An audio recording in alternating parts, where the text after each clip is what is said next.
It's not that quaint, cozy little area we had. Real quick, real proud of the way the guys played last week to get us to this point. Feel really blessed to be in this game, really honored to be in it. Thank God every day to be able to be working again this week. So with that, I'll open it up.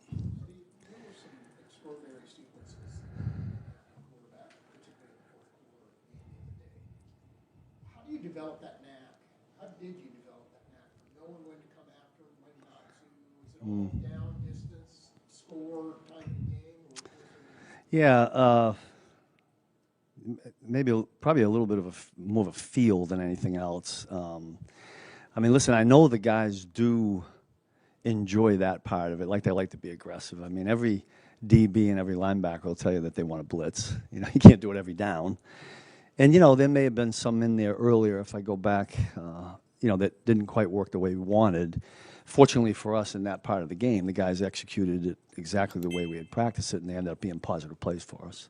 When you call it a feel, can you elaborate on that? Yeah, well, I mean, when I say feel, so the things that go into it is how have they protected prior to that, you know, different looks we gave them before, how did they react? I'm always talking to the guys up top, and then, you know, I might have a little list of, okay, if we get in this situation, let's go with that. And I'm usually trying to give the guys a heads up on the sideline. I don't always get a chance to do that because sometimes I just pull something out of the sky, and not literally. But I'll try to say, hey, look, I'm thinking about next time if we get in this situation of running this. I think that helps them ahead of time.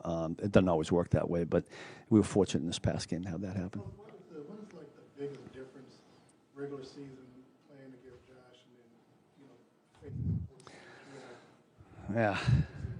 The regular season, but postseason. Well, I don't know. We're not banking on that. I know one thing. When we went up there to play them this past year, it felt like a playoff game.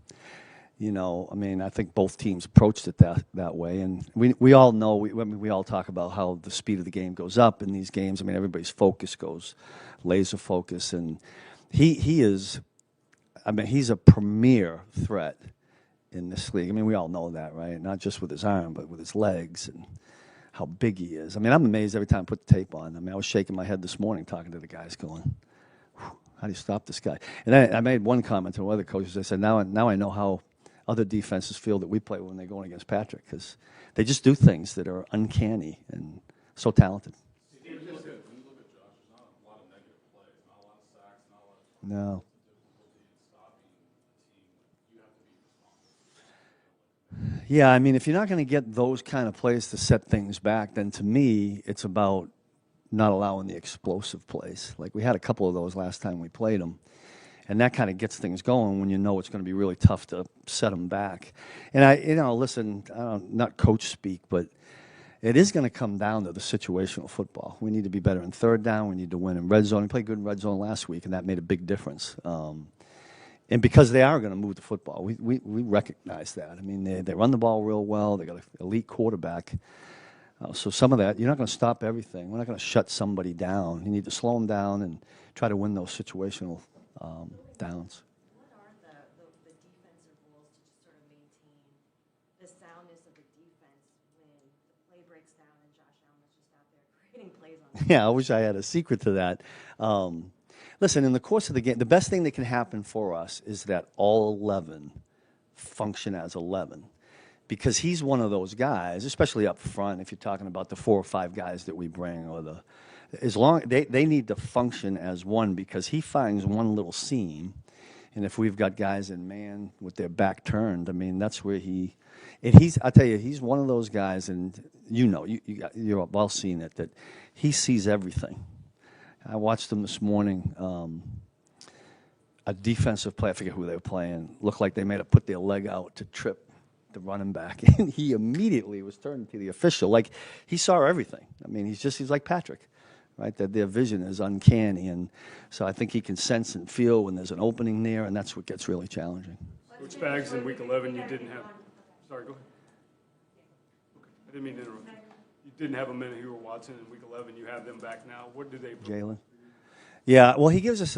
Listen, the one thing about Jalen, and we're glad we got him, but I mean, when you're 3 months removed, it's kind of, we had him for 2 weeks. He practiced, and I told him going into the game, the speed of the game is going to be. So we kind of kind of slowed them in there. I don't know if you noticed, and so hopefully this week we get a little bit more out of them. But we've talked with all the DBs. We're going to need everybody. I mean, all hands on deck to try to win this football game. So all those guys will play. Steve, Andy talked the other day about how the priority was doing better on third down. Yeah. Against them last week. Yeah. What are the specific challenges of this opponent? Is it the skills of the quarterback? Well, I mean, one thing that, really for them, you go 3rd and 2 to, you could bring it all the way up to 6. There's still a chance they run the football.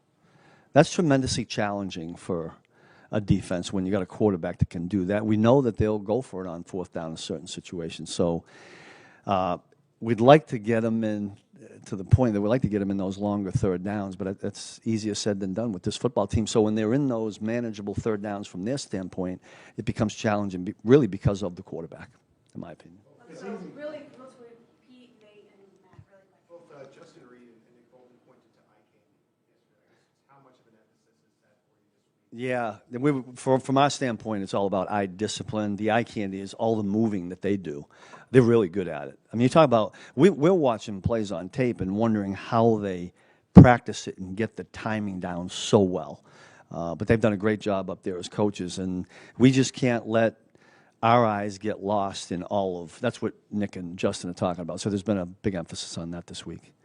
Steve, what have you seen most from Charles Omenihu in terms of helping the rest of the unit improve, and how significant of a game is this? Yeah, I mean, if we can get him into the past situations we're talking about. Now, Charles is in there on 1st and 2nd down as well, and I think he's playing the run really well, too, and we need that. I mean, we know what this team can do running the football. We talk a lot about the quarterback, but they've been running it really effective. But he gives us length, and he's a relentless pass rusher, and he's had, there's been at least 2 I can think of, where one of these days we'll come up with that ball when he knocks it out. But he's long and loves to rush the passer, so hopefully we can get in those situations to get him out there. You obviously play a lot of nickel and formations, but it seems like there's been a lot more emphasis on the safeties with playing more Chamari, playing more Jaden. Yeah. What's been kind of the function of that? What do you like about that?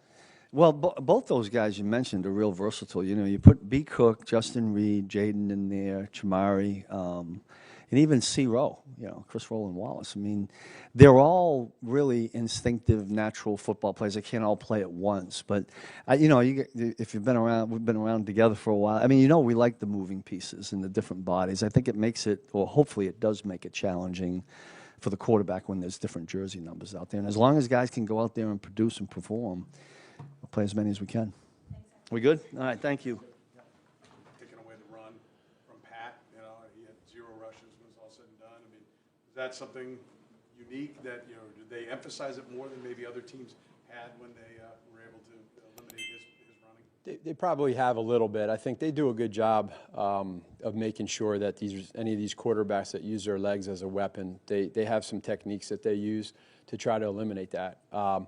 Pat has done a great job in his career of being able to do just that in big-time moments. And, Coach McDermott and his guys there, I think that's something that they really emphasize. So we're aware of that. We know that. And we got to pick and choose, and Pat does in particular, when he wants to use his legs. And then also I think he does a great job of keeping his eyes downfield.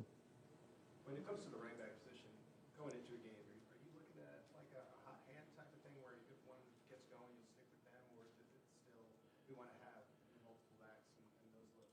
There's probably a little bit of that. As you get going, I think that's probably real. I mean, it's a benefit that both of those guys, I mean, the thing that I love about both of those with Pacheco and Kareem is the fact that they are so competitive, both of them. But they both also understand that this element of the game is critical. So if a guy has a hot hand and has some great carries early on, maybe you stick with them, get the next guy in. The good part about that, too, is just conserving energy, letting a guy go out there that's 100% every time he's out there. So there's a nice balance to that. Coach Nagy's the benefit of Go ahead. Matt, it's been a few years, but you've game planned and called plays against Spagnuolo before. What's that experience like?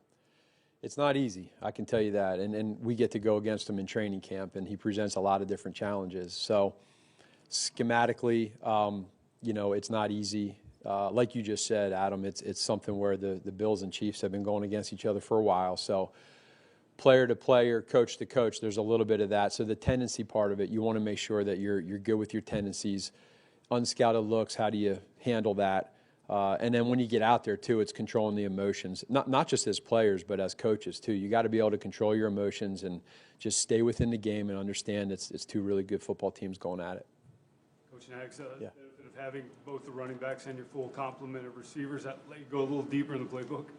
Yeah, it does.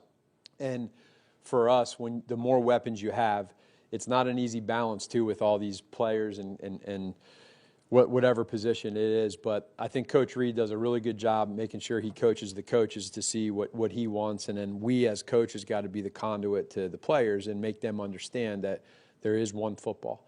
But when you're designing plays, when you're putting things in, you look back to where we started, where we were in the middle of the season to where we're at now. We feel really at full strength, and I think the guys have had really the last couple of weeks some really solid practices, and now it's the emotional side of keeping that in check too, and then just wait until game time.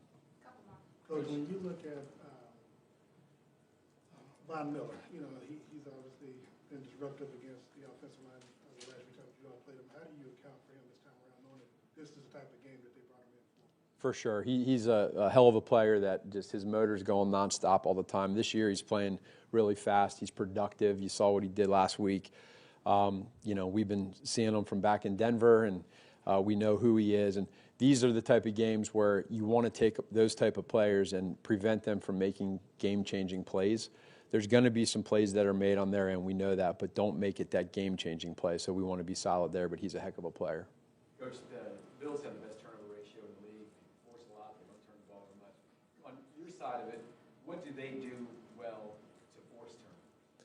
Well, I think it's a mentality from them, just the mentality of seeing that they're attacking the football. They're a little bit of a bend but don't break, which prevents or it makes more plays for the offense, which now is more opportunities for a fumble, an interception, et cetera. So they preach that, they teach that.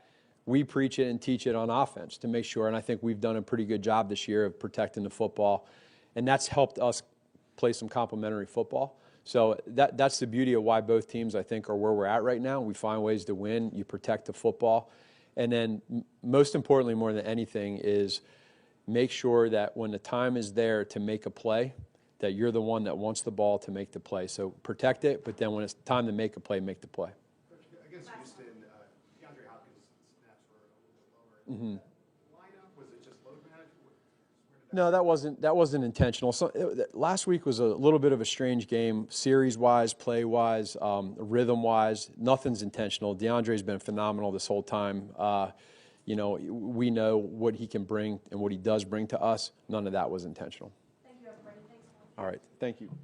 Toub, special teams coach. Coach, was Saturday about as windy a game as you've seen there at Arrowhead? It was a very windy day. I wouldn't say it was the most windiest at Arrowhead, but that was definitely a factor. What do you feel like Butker's range would have been? What did we have that day? Going one way or the other? Yeah, I think he was. We were 40-yard line on one side and 37 on the other.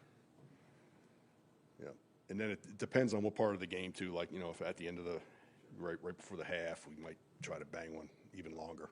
What's your advice for Justin Reed? I mean, he's getting pretty close to a penalty there, I think. Yeah, I mean, he studies a lot of tape. I mean, he's the main reason why we're getting these blocks. I mean, because he gets off such a great get off on the edge that it makes everybody respond to that, and it opens up gaps for Leo, who's like a couple spots down from him. And he studies tape. He watches the snappers, movements. It could be a squeeze into the hand. It could be a dip of the hips, whatever it is to indicate that the snap is imminent. He has a great get-off. I mean, he was tied to the football just about in that game on two of them, and it made a difference. Does he have a green light to go for it? No, not all the time. I mean, we have different snappers are different. We have a game plan. It's not every week. If we have somebody that's different that doesn't give us that, then we don't do it. We just dial in on the football and go on the ball. Do you even vary it during the game? Maybe Oh, yeah. Yeah, there's no question. It'll change during the game. It'll change situation. Game winner could change things. I mean, all those things are factors. And then Leo, you just tell Leo, this is the time. Okay, and he goes and gets it. he's a beast. He really is. The non-move in a sense of Nicole was almost a vote of confidence in Nico, and almost has the return He's doing really a good job. I mean, it's been 6 weeks now. He's been up, and every week we're getting more and more confident in him. You know, punt return and kick return. He's just been a pleasant to have him, you know, do so well. It's good to see it.